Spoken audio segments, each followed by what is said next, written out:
Good evening.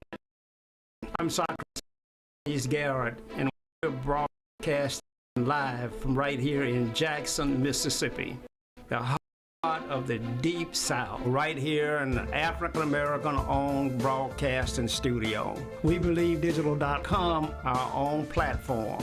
And so it's critically important that in the African-American community, we control the narrative.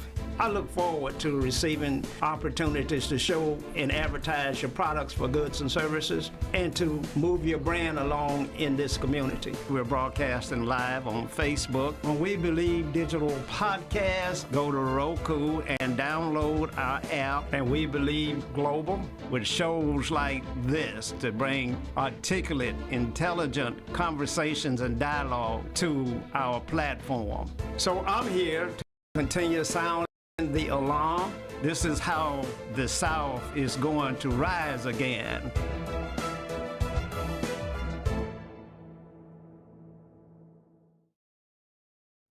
Good evening and welcome to Socrates Garrett Live. We're broadcasting live right here in Jackson, Mississippi, in the heart of the deep, deep South. Mississippi, my home state. Jackson, my hometown. I always say that the air in Mississippi is just a little bit cleaner and the grass is just a little bit greener. A wonderful place to raise a family. Got less than 3 million people here. You can drive for days and not see a human being. And sometimes that solitude and the forestry, you can get a lot of thinking done. You can clear your head of all of the things that are bothering you, and you got the time to figure it out and work your way through it. Sherry Jones is saying we got to walk this out. So a lot of times you need that kind of environment and that kind of solitude and that kind of nature presence, the godliness of Mississippi, which lets you convene with nature and you learn and work your way through a lot of different things. Now, we have all of the right ingredients to do that. And so we have to wonder and ask ourselves, why then are we still last in every major category of any significance? We're the fattest state in the nation. We have more people locked up than anybody else in the nation. We're last in education, and we're certainly last in economic development. We're the poorest state in the nation, and I happen to be an African-American businessman that's trying to build a business in the poorest state in the nation. When you black and poor, and then in the poorest place, boy, that's got to make it difficult. And, you know, we go back to the little city of Nazareth, and they would always say, "Could anything good come out of Nazareth?" And so you have to ask yourself about Mississippi, can anything good come out of Mississippi? And yet we find that in those places, those forgotten places, those destitute places where you have little or no economy, that we produce some of the greatest leaders of all time. Look at who Nazareth produced. And then Mississippi in itself has produced some of the strongest black leaders in the world. Tom Bradley, the mayor of Los Angeles, California, back in 1972, black mayor in a major city. The 4 largest cities in America are headed by African Americans.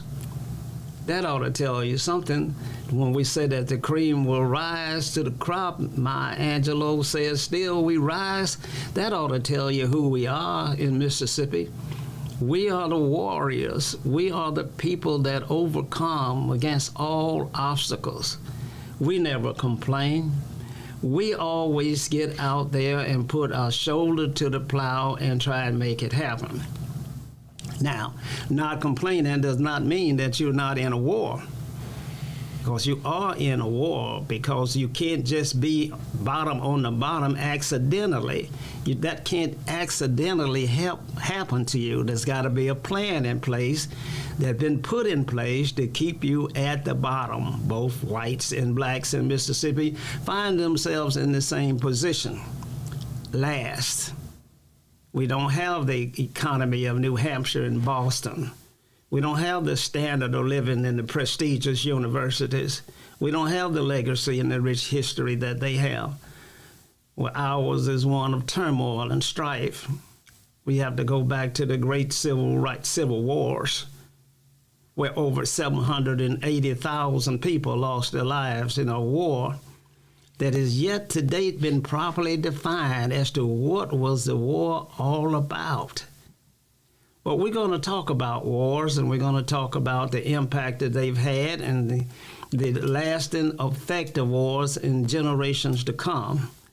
But now, if you're watching us on Facebook, we want you to share this program with your friends and family. If you're watching us on YouTube, go on and subscribe to our program. We're in a subscription drive. The campaign is going extremely well, and we're looking forward to having triple-digit numbers. I'm talking about 100,000 when I say triple-digit. We're looking forward to moving in that direction. And so we need your support. So go to YouTube, search for We Believe Podcast, hit the subscription button. Enjoy all of the shows that are there for you to watch.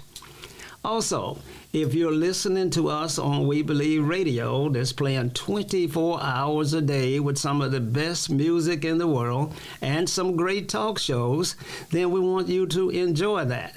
Call us at 800-492-5186. Take advantage of the economical advertising plans that we have designed specifically to fit your budget. Get your word out. No one has a greater reach than we do at We Believe Radio and We Believe Podcast Studios. Now, as always, my co-host is here with me. You know, the name of this program now is Doc and Sock, and we're going to get the graphics associated with that up in place in just a moment. But it's Doc and Sock because I found that when I deal with Dr. Henderson, his knowledge of history and world events is unsurpassed. He, in fact, probably is the foremost author of what has gone on in this country and in America than anyone I've ever talked to. And so we're going to deal with that again this evening. We're going to deal with Israel and Palestine. We're going to talk about what is going on there and why did it happen, how did it happen, and what is likely to be the outcome of that. We're going to talk about that. We're going to talk about the Civil War and let you know again, what was that war really about? What is the war in Ukraine really about? Why are brothers and sisters fighting and killing one another in Russia and Ukraine? And yet we have tremendous amount of verbiage in white radio produced shows where they talk about black on black crime in Jackson, Mississippi. When we talk about the fact that Jackson has the highest murder rate of any city in America a couple of years ago, with over 150 people being murdered. But let's take a look at what's happening in Ukraine. Brothers and sisters, there's no difference between the people in Russia and the people in Ukraine. And so why are they killing one another? Why is it that we're always at war with one another? On the humorous side, the other day I saw two raccoons that were fighting in the middle of the interstate. Now imagine that. They were absolutely fighting with one another, and they were so mad with one another that they didn't care that cars were passing by at high rates of speed. They just were engaged with fighting one another to the end. What is it in human nature that makes us want to kill one another? How did it get there? Is this all the plan of the greater God, the God that's in charge of everything, that nothing doesn't happen unless he either allows it to happen or he makes it happen? That's what I'm taught. And so we're going to have to deal with those issues. But as always, Dr. Henderson, it's good to be in the studio with you. I look forward to this time where you and I can try to shed some light in where all of this darkness throughout this country, throughout this world, and kind of share with our viewers. How have you been, sir? Well, I've been doing well, and I'm just so proud to be in Mississippi because of two reasons. Tell me, Doc. That is wonderful, to be in the right place at the right time. This is the place to be. And even before we say anything else, I'm inviting all of my cousins that's 65 and older that live in California, Chicago, and other states throughout the nation to come on back to Mississippi so they can ride that Highway 55 that you just talked about and go through the forest. Look around at all those wonderful birds flying around on both sides of the highway. Acres, millions of them. No homes, no nothing, just nice scenery.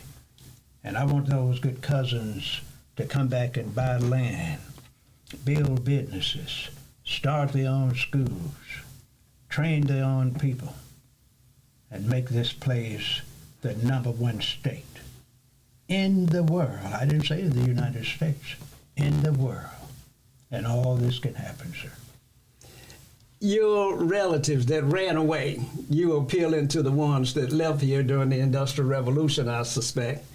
And you appealing to them to come back now? That's right, all of them. Mine, yours, and all the black folks that had to leave for various reasons. Some left for education reasons.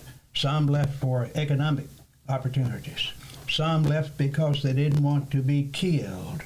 And some just got tired and didn't have a good reason to live, but they didn't see no future in the state, so they left. And there are millions of them all over the country. And we need them back here in America so they can be trained by their own people and change the status of their lives. Now, Doc, I agree with you that this is the place to be because you can't go any lower. You bottom out, and so the trajectory has to be upward if you're in Mississippi. That's right. That's why I love it so much. I want to be an underdog. When you're an underdog, Mr. Socrates, you're looking at what the big dogs have. And if you're smart enough to figure out how they got what they had, you can take it through legal means, by pooling your resources, by organizing and training your own leaders, by putting memorandums of understandings together with them in their education institutions, with their industries, with their politicians, with their church leaders, and work and use their resources while you keep yours and expand. Wow. Because when you get to that point, those folks then want to act nice and give you something that's already yours. You're saying that if you are independent and self-sufficient, that your enemy will come to you? That's right. If you read the Bible and look at the history of wars, whenever a nation has been attacked throughout the world, and they made a mistake and attacked someone that they thought were weak, and they outmaneuvered them and beat them, the tone changed, and they were called for a conference, a ceasefire, and said, we're going to leave these folks alone. Let's get with them and talk to them and see what they want from us, and we're going to try to just settle this issue, and we'll come back later and fight them or take their resources in 10, 15, or 20 years. But they have to come back. That's right, they have to come back. Now, Doc, we're talking about wars.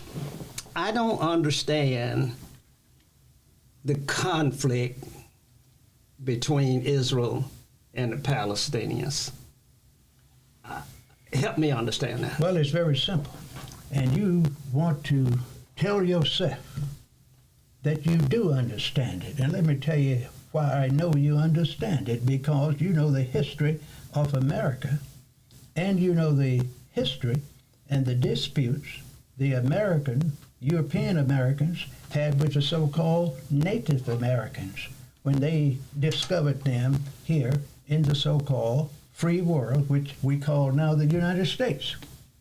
Israel and the Palestinians are nothing but replicas of the old American South, North, East, and West, and the Europeans that moved here to take over this country. I bet the Palestinians and the Israelis have the blueprint that they got from America. And that's why you're having a conflict among the Israelis and the Palestinians, because most of the Jewish people, the Zionists, or what we call Europeans, they moved from Poland and all over Europe as unwanted refugees in the various wars. They were discriminated against by Hitler and many other national leaders during that time, since the Middle Ages. Now, Doc, And they said, we got to find them a home. got to find them a home. That's what the Europeans told them. So these people that you describe now, there's a lot of people out there that say that African Americans were the original Israelites, and some say that Palestine and Israel was once in the continent of Africa. They are. They were. But if it's in Africa, then they are Africans. Well, they really are initially, but now things change. I was telling you and some others that, it's not good for Israel to be denoted as being in Africa. So when they divided that area with that Suez Canal, they put Israel, I looked at it the other day, it is considered in Asia now. Israel used to be in Africa.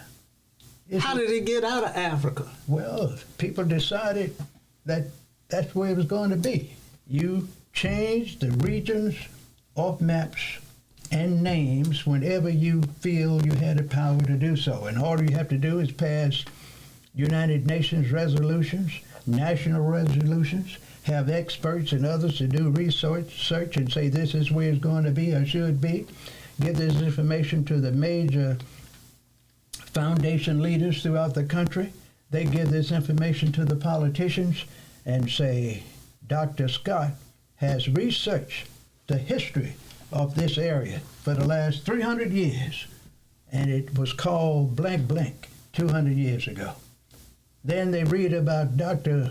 Overstein, who said, if you look in the Bible, the Lord said, or history shows, that God destined a certain region for certain people. That's not the Constitution. That is not a declaration of intent. That is man-made propaganda that someone researched and said, someone else said. And when you don't have a legal right to take one property, you have to make one and do it if you're bad enough to do it. So, Doc, you can just reclassify. So the world and America have had in their history where they just reclassified people and reclassified territories and declared that you were born in Africa, but I'm going to draw the lines today, like we draw maps and draw lines here, and said now you're no longer going to be in Africa because you're not going to be an African because you're now going to be an Asian. That's right. Well, see, when you had the power, the money, and the defensive mechanisms, you can make any law you want as long as you can validate that law by power. So now, Saudi Arabia, was it in Africa? Part of it. Part of it. That's right. If you look at the old maps, now I'm talking about the old maps, before they start digging canals and having border fights and the Europeans and others starting wars and just cutting up the area and giving the northern part of this state to another country. The Russians and the Americans used to fight together. They stopped World War I, World War II, and refigured Africa. The Europeans got all over Africa. They had predominant, what I call Muslims in northeast Africa. So, of course, they don't want to be considered Africans. So they call them Middle Easterners and all kind of things.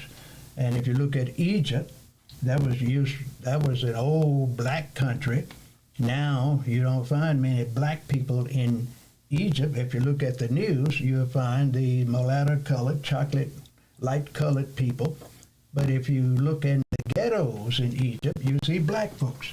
When you go to Israel, and they have thousands of black people in Israel because they had airplanes full of them that they got from Africa, called the Israelites, that were moved, but you very seldom see any black person in Israel. You look at their legislature, and you might see one as a member of that, but you don't see them because they are segregated. They are not considered real Israeli citizens. We reviewed the continent the nation a few weeks ago, and they have thousands of Palestinians in Israel, within the fine confines of Israel right now, just like they have thousands of black people in Mississippi, in the nation. But how many do you see that's head in industry? How many do you see in the legislatures, on the state level and the national level, that actually have the power to make a decision? They are there in deflated numbers, figureheads. They don't make any major decisions. They don't have a majority vote on any major council or commission in the whole United States, on the state nor the national level. So Now, they're insignificant. Hold your point. Blacks are insignificant all throughout this world, and we got to figure out why that is. We got to figure that out, and we got to bring some solution to that problem. But right now, we're up against a hard station break, so we want you to stay tuned. We'll be right back after this commercial. Have you had your Earth Blend coffee today? At Earth Blend Coffee, we take pride in offering you the very best of beans across the world, blended and roasted to perfection, giving you superior quality and satisfying and flavorful taste. Experience the world in one cup with Earth Blend Coffee. To order, visit earthblendcoffee.co now. Are you dreaming of becoming an entrepreneur, but you're not sure where or how to start?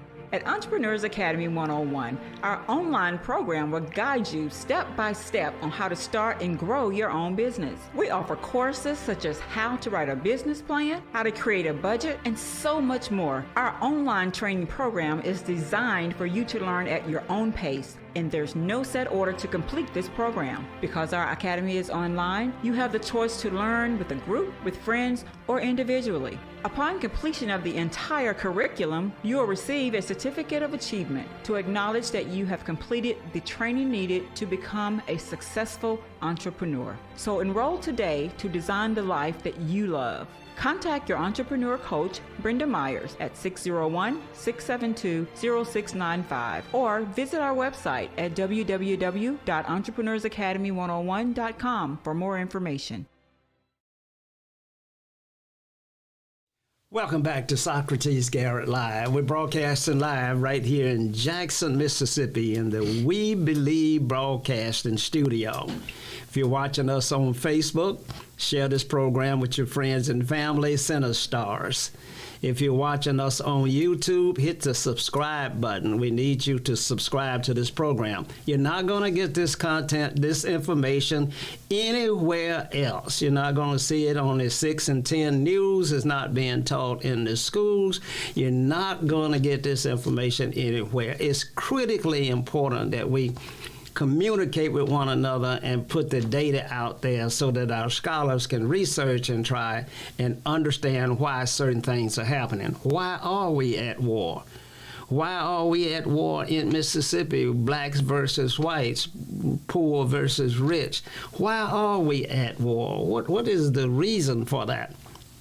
And a lot of people now are talking about we're in the last days, that the Bible predicted that wars would break out in the Middle East and that Armageddon is fastly approaching, and we're in the last days. And I hope that's not true. I mean, I know all of us want to get to heaven, but we don't want to leave tomorrow. We don't want to go right away.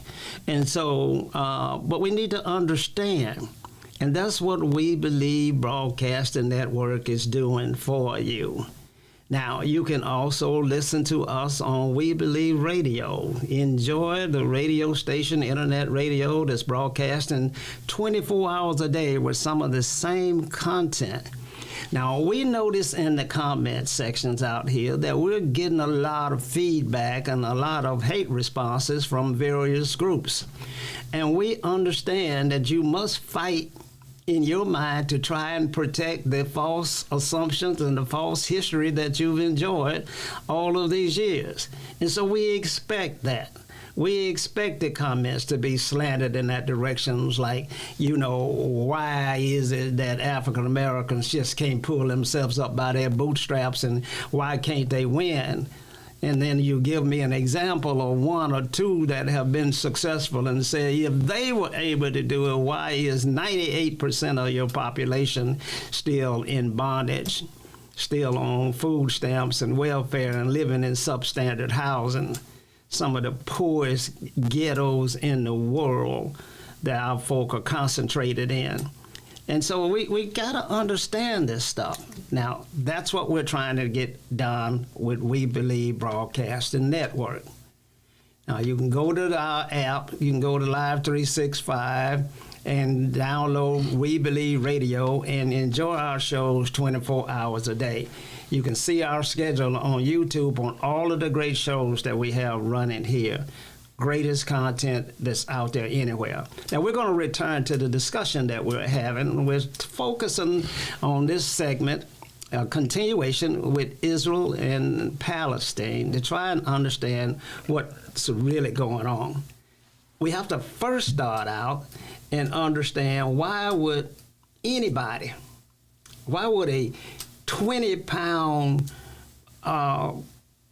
man or 20-pound dog jump on a 180-pound person? Why would you do that? That's suicidal. So, Dr. Henderson, to me, it's suicidal for Palestine to bomb Israel, knowing the repercussions. Oh, it is?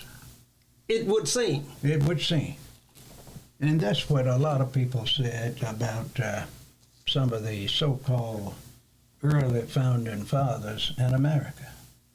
When they were talking about fighting England, when they were talking about the Federal Papers, you've heard of Federalist Papers, when they were trying to negotiate and come up with some plans as to whether they should be a subject to England or be an independent nation.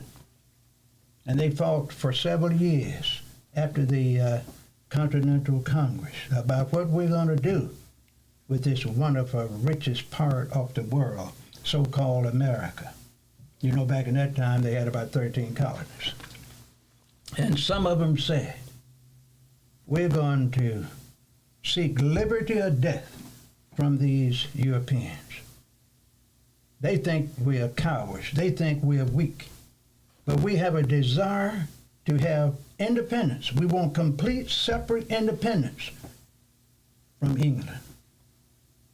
Give me liberty or death. I'd rather be dead than to continue to be a slave to the European nation called England during that time. And some say, liberty or death. And they had a group of Americans back in that time said, no, you don't want to fight them, because they were the royalists. They loved their good friends from England, because a lot of those folks in America in the colonies during that time had a lot of relatives over there that had a little clout with the kings and queens and the captains of industry. But 90% of them didn't have anything to look for, because they couldn't afford to go back to England. Matter of fact, they couldn't even afford to get over here in the first place. They had to come over as indentured servants. I'm talking about the white Europeans, which we mentioned earlier. So they were glad to get out of there. They were catching living hell in Europe, in those ghettos and other places. I'm talking about the so-called peasants, the poor, uneducated Europeans that didn't have nowhere to go. They were not wanted. They had segregated those poor folks in those apartments and alleys all over Europe. And they said, we're about to starve to death. We're about to get ourselves killed with disease. Unemployment is 45%. We got to do something with these people. And they pushed them out and said, we're going to get them over here and we're going to still rule them. So if they make any economic gains, we're going to have them to ship their resources back to England, and we're going to manufacture those items and send them back to the colonists and put a high tax on them and charge them a high fee to get their products that they produced through their people, which were your people, through their slaves. But then when their slaves start talking about freedom or death, they didn't have a choice because they didn't have their military. They received death. The few that were bold enough to rebel killed them by the thousand up until the 1960s, from 1547 to the 1960s. Killed their opponents just like they were flies on the wall. But they wanted their freedom from England, and they fought to the death and won against all odds. Doc, I get that. I appreciate you reminding me of the struggle that various groups have had over time for independence and freedom. And so we need to be reminded of that. And so the Palestinians then are taking a similar stand. That's correct. That they want independence and Or freedom. Or death. Or death. They're tired of it. And so they jumped on the largest adversary that they had, which is their oppressor.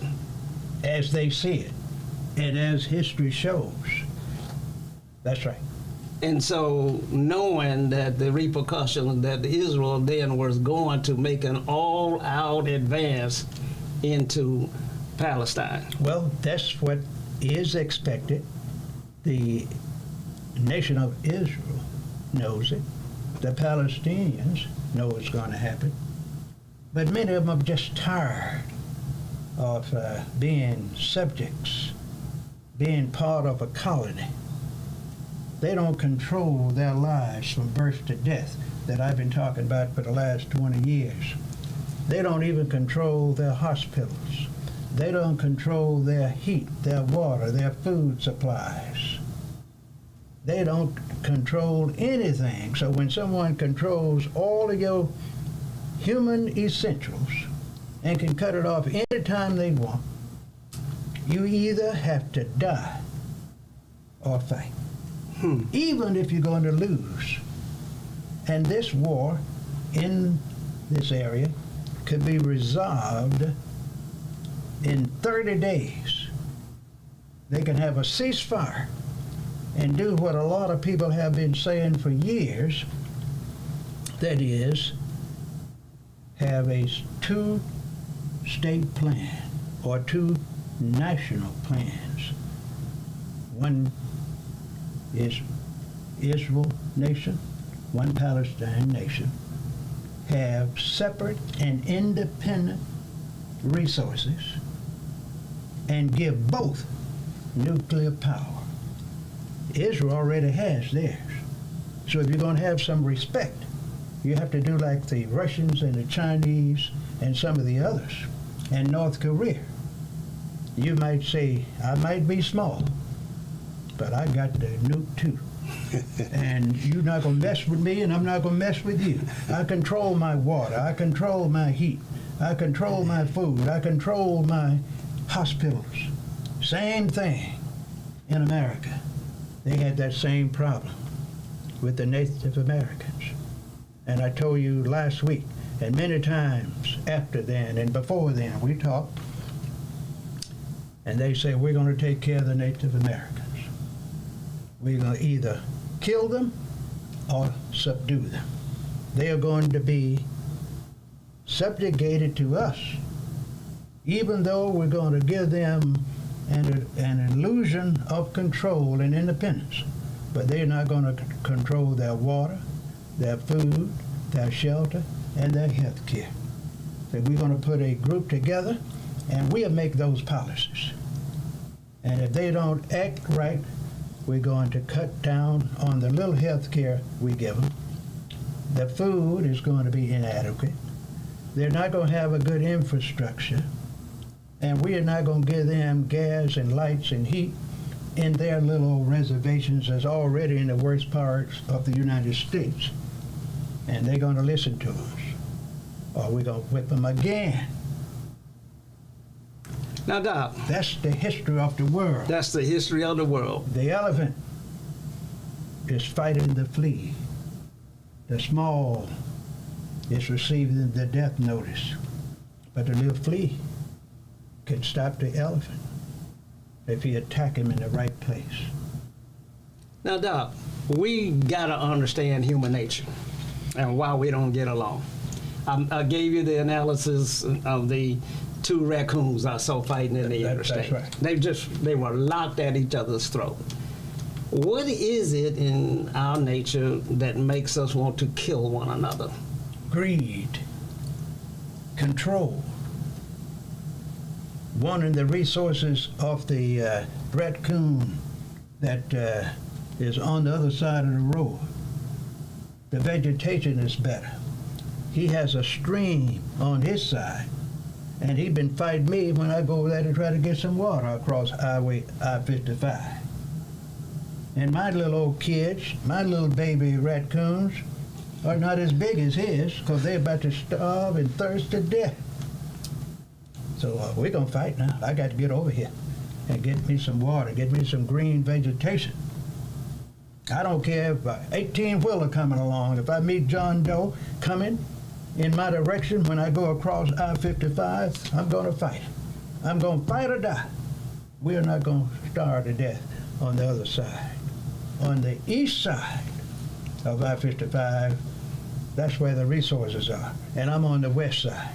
I'm tired of working hard, suffering, being denied. I'm going to either take it or try. And if I die, I go to heaven with a smile versus living in hell with frowns on my face as I watch my young raccoons die and starve to death. I think we need to go to a commercial. I'm at a point here now where I'm almost to tear up.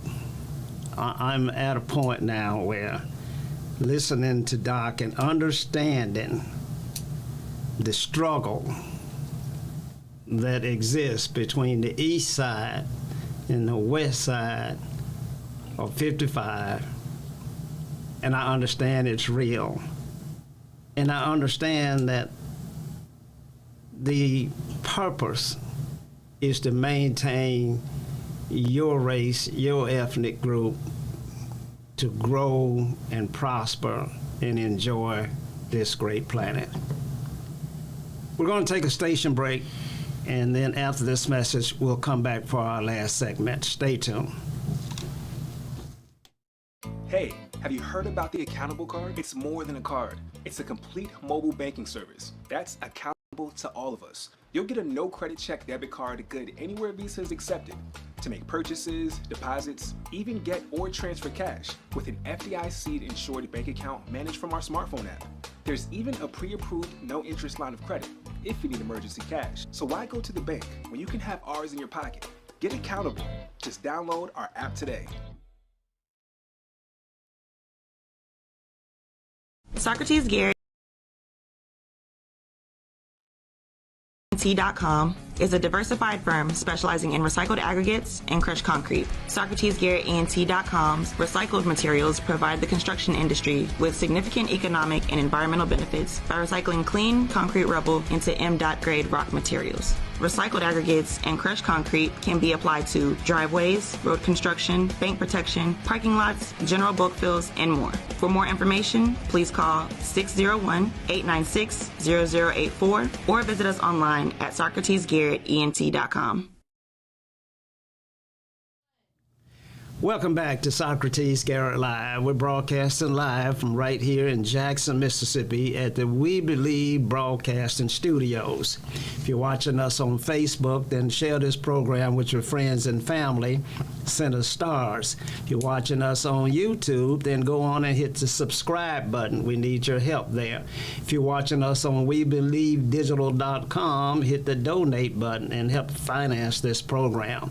You can call in at 800-492-5186. You can call in from anywhere in the world. Our conversations are not localized to the point that all we care about and deal with are the issues that are happening in our backyard and our immediate family. We truly are concerned about the conditions of mankind and how is it that one day that we predict, as Christ predicted, that one day the lamb will lay down with the lion. Now, Dr. Henderson will probably say that ain't never going to happen, but we're going to see. And so if you're watching us, then we need your support. We're broadcasting in over 139 countries throughout America. There are people in Israel and Palestine that are watching this program today. We get that. We hope and pray that there can be an amiable solution that can be found quickly, because if we don't, I'm afraid that we will no longer have that ethnic group called Palestinians. I know that it's possible that they could be totally and permanently eradicated, removed from the face of the earth if we're not careful. And so that kind of attack is something that the world cannot stand for, that it's un-American, it's not Christian, it's not any of those things that we espouse. And so we have to find a solution abroad, and then we have to find a solution for the ills that are happening right here in Mississippi. And we have a tremendous amount of ills here to deal with every day. Doc, I want to wrap up on the Middle East concept for a moment and move more locally or statewide into presidential elections in America and et cetera. But the final comments on that segment over there is that there can be peace In 30 days. in 30 days. If they choose to do so. You have to give and take.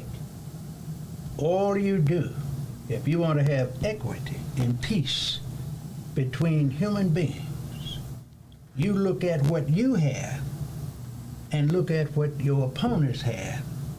And the one that has the most, share that with those that have the least and give them separate and an independent nature that's codified in the laws of the area, where they are separate and completely independent, and they can determine their own destiny with their governments and their resources, their military, from birth to death, and you're not going to be fighting anytime soon.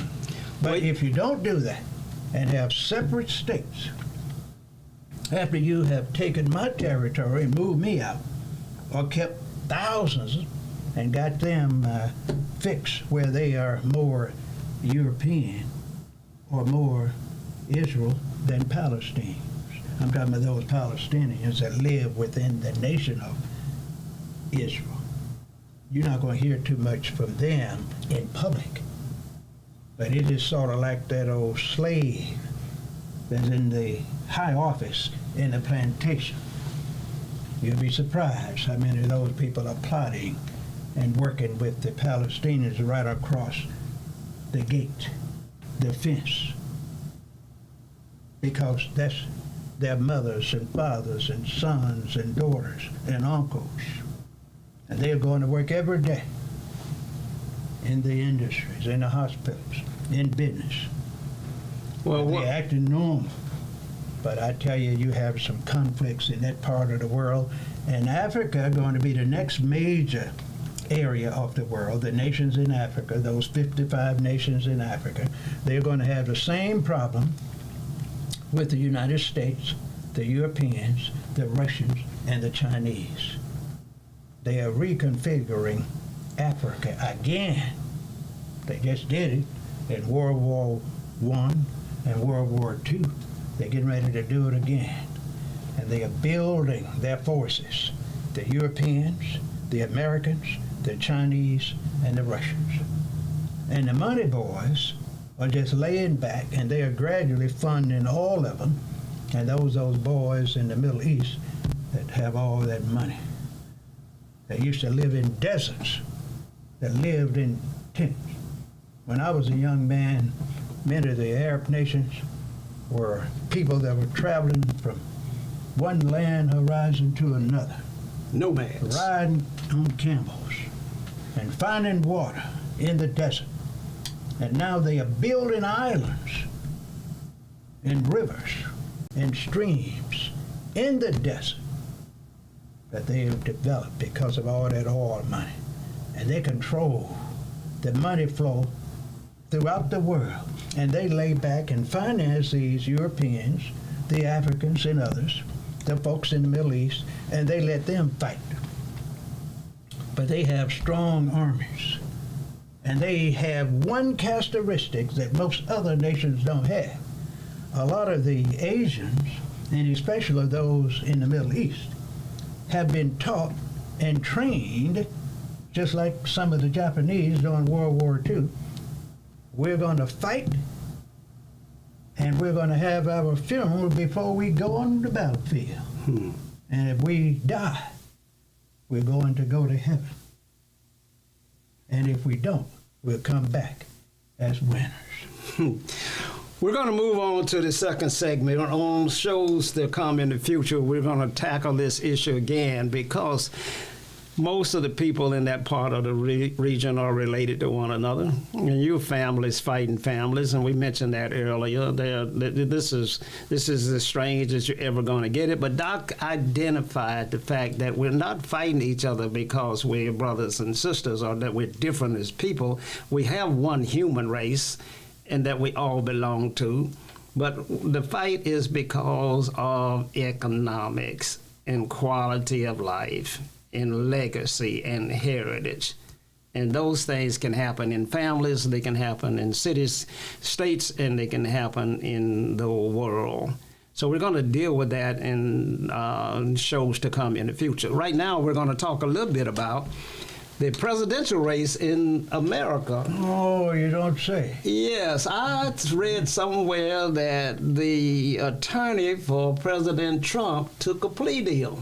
Of course. I didn't know you could take a plea deal at that level. You most certainly can, and you're smart if you do. Well, what was the person's role? The person's role, according to what we've been reading and researching, and this everybody knows it, allegedly President Trump had a lot of surrogates running around in the country after he said he won the election that others say he didn't win, to try to find votes so he can be declared the president of the United States and not Joe Biden. And this lady, I believe, if I'm correct, she is an attorney. It was a group of them. And this lady is at the point in her life where she doesn't want to ruin her reputation any more than it is. She probably want to keep her attorney license. She probably is a grandmother, probably has a husband, grandchildren, of course, and she wants to retire and have peace and not that reputation that she is a criminal that has a felony on her record. So I bet she and others going to do it too. You'll see it in a few days. They're going to get with the FBI and the Justice Department, and they're going to flip on Mr. Trump. Whoa. They're going to do it. Whoa. I understand he's the most popular candidate in the Republican field. He is. And if he was able to run free today, he would win the presidency with one eye closed versus any Democrat or Republican that's running today. So he is currently under indictment. But it doesn't mean a thing because he has not been found guilty of anything. You can be indicted all you want. As long as you're not found guilty and you have a felony against you, you can be president of the United States. Even if you're in detention. Just like here in Hinds County in Mississippi. We're going to use Hinds County for instance. They have something called a detention center in Raymond. And all those boys and girls that's there are accused of certain criminal activity, and they're just sitting there waiting to go to trial. Many of them are so poor they can't get out on bail. They're not guilty of anything. They can get out tomorrow and still vote and do everything they want. They're not convicted felons. They haven't been to trial yet. So the president, Trump, can do the same. And he's doing everything he can not to become a felon. So he can be president even if he's in jail waiting for a trial.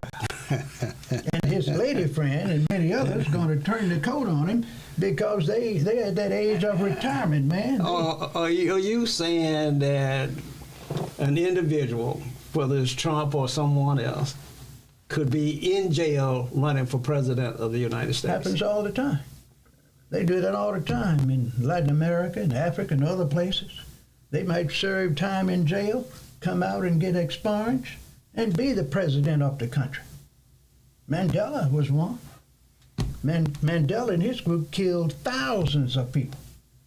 I thought Mandela and his group were the victims of apartheid. Well, they were, but he was not a coward.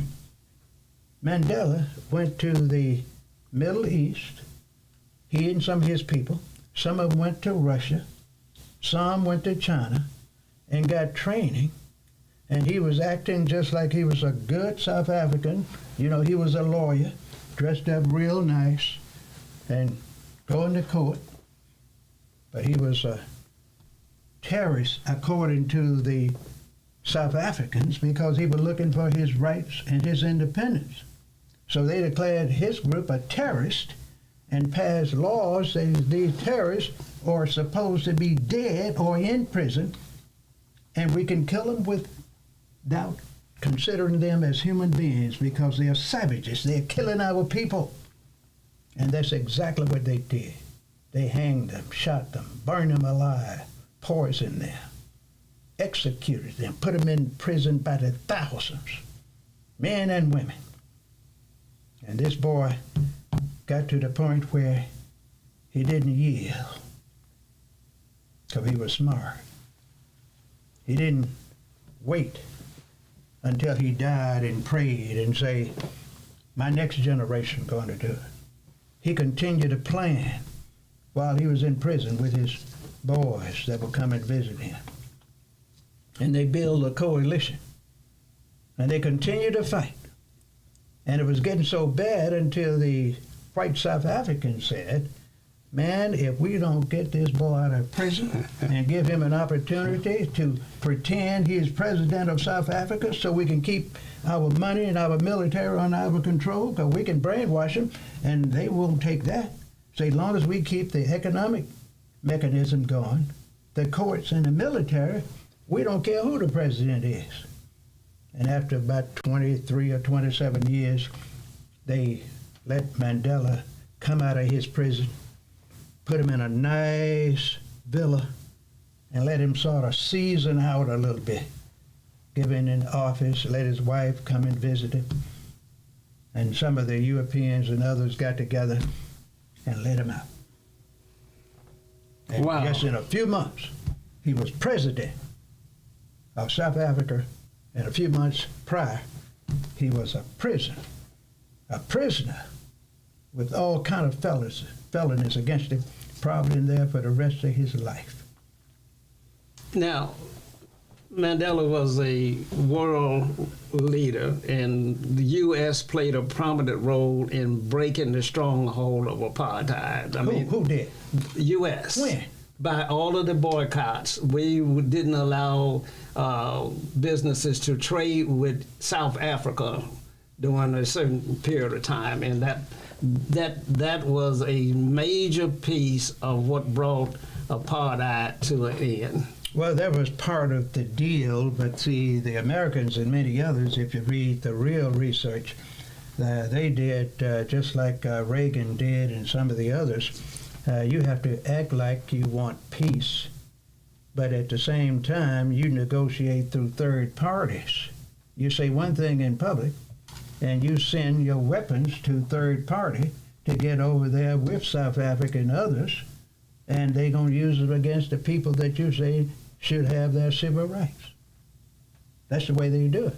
And that's the way you have to do it if you want to maintain power. And when it gets so bad that you think you're going to lose, that's when you call for a truce and you negotiate. And if you have a weak person without the economic means, without the leadership initiative and training, you propose to them that I'm going to put you in charge and give you a certain period where you will be trained to take over. But at the same time, let me control the economics, the military, and the court system, and you just put 2 or 3 of your folks in there in the high offices and let them be interns. So let's bring it home. Let's bring it home to Mississippi. Let's do it. 40% of the state of Mississippi are African Americans. Doesn't mean a thing, but keep on talking. 40% of that population in the state of Mississippi is black, is African American, and yet we're relegated to the lowest positions in the state in all categories. Well, I told you it doesn't mean a thing about your number if you are not using your power. Well, you seem to be indicating that the African American leadership that we have is somebody is putting that up as to putting the weaker population, the weaker person into positions of power in Mississippi as a strategy to keep black folks down. Well, that's what you're supposed to do if you're already controlling everything. You're not going to get the smartest and the brightest to put in office of responsibility. Why would you do that? You're going to get someone that you can control to put in those positions of responsibility. And if you want to put a rebel in there, you're going to get 1, 2, or 3, and the others are going to be what I call subsidiaries of you. So we declare that we have failed leadership, but listening to you, you are implying that we don't have failed leadership, that the leadership is doing exactly what it's told to do. Of course, it's doing what they're supposed to do, and folks that really can lead don't want those positions because they don't want to have their hands tied. If somebody would walk over to you today and offer you an opportunity to run for mayor, run for the Senate of Mississippi, and say, we're going to support you, but say you have to look at these guidelines here, and we can guarantee you'll be the Democrat to have this position in 4 years, and you look at what they give you and what they want to keep, you wouldn't take it. But John Doe across the street will. That's why they're not going to get the strong leaders that have a sense of purpose, that would believe in liberty or death, in positions of responsibility. They might have 1, 2, or 3. The others are going to be what I call shadow boxers. We are going to go to a final comment in our program this evening. These conversations are critically important. We have to deal with the issues. We have to identify what the problems are and put the problem on the table, front and center. You cannot solve a problem until you identify what it is. You can't find a solution to an unknown problem. And so we have to have these dialogues and these conversations, and we have to understand it from a historical perspective. What you've heard tonight might be a little bit hard, might be difficult for many of my white brothers and Jewish brothers and Arabs and blacks to understand and appreciate. But it's critically important that we get the truth out, that we understand what we're up against and how divided the human race is and is becoming more divided every day. And if we don't deal with it, we're going to destroy one another. We're killing each other at an alarming rate in the streets of Jackson and in the world in the terms of the wars with Russia and Ukraine and Israel and Palestine. And the world is watching real close on the brink of disaster if this war spreads and engulfs Iran and other countries in the Middle East. We know that would be a very, very difficult, dark time for the world. And so these conversations are important. Now, my co-host, Dr. Henderson, is one of the most renowned speakers throughout the entire country. If you need someone to come and speak to your group in terms of your schools, your churches, your community organization, then he is the guy. Not only does he have the information from a learned perspective, but he has lived it. I always like to say he was born on a plantation and has risen to the position of Dr. Eldridge Henderson. That makes him literate, that makes him educated, but he's also street smart. He survived. And so he understands the tactics of survival and things of that nature. If you're looking for a great speaker, then you should reach out to him.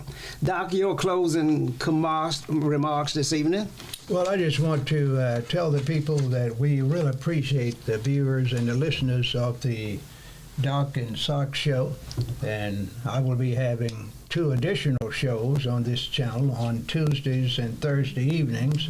On Tuesday evenings, ladies and gentlemen, I will have a private and personal show, probably starting about 5:30 to 6:30. On Thursday, from I believe about 6:30 to 7:30 on Thursday evenings.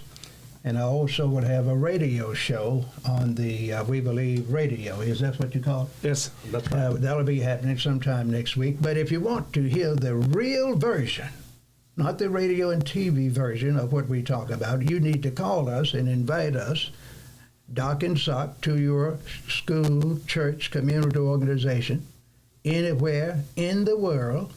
And we'll come and talk to you and tell you how to solve almost any problem you have, economic, political, or social, in 30, 60, 90 days. Some of you don't believe it can be done. 601-201-1957. Or you email us, clu369@gmail.com. Are you ready to go? I am. I think we got another group that's trying to come into the studio. Until next week, we want y'all to stay safe and good night.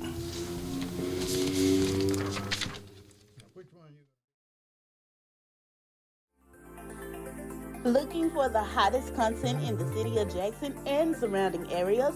Check out WeBelieveDigital.com.